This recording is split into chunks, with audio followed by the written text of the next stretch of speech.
Ostalo vám už iba troje. Viera, nádej a láska.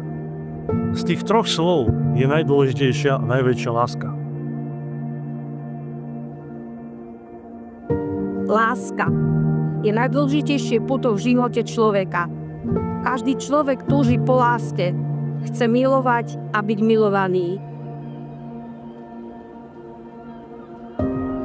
Sľubujete žiť vo svojom manželstve tak, ako to od kresťanských manželov vyžaduje San Pavlo vo svojom slove. Sľubujete? Sľubujeme.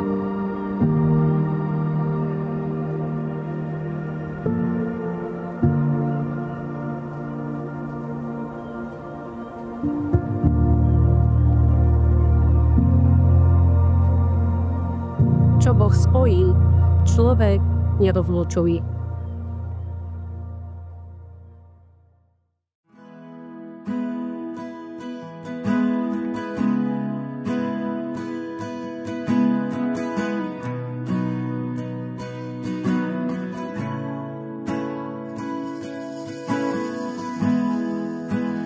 Krok ku kroku, vždy bok po boku.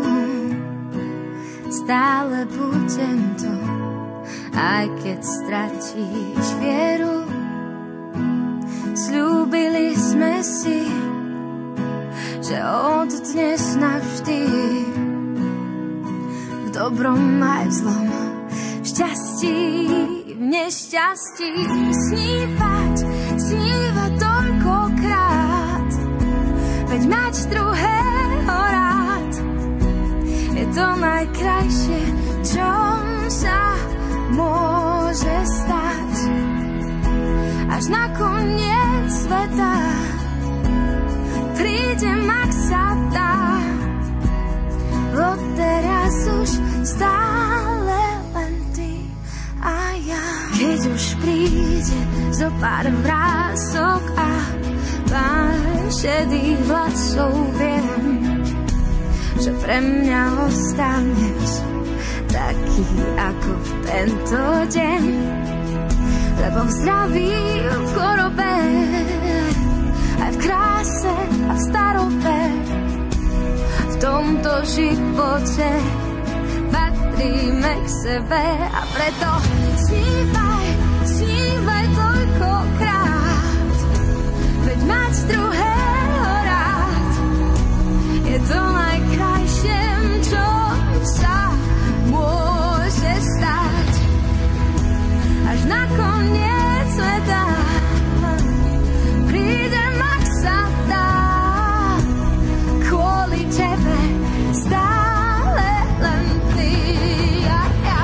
Milión slov a milión viet, milión dní a rozbitých skiel, milión slov a milión nádok.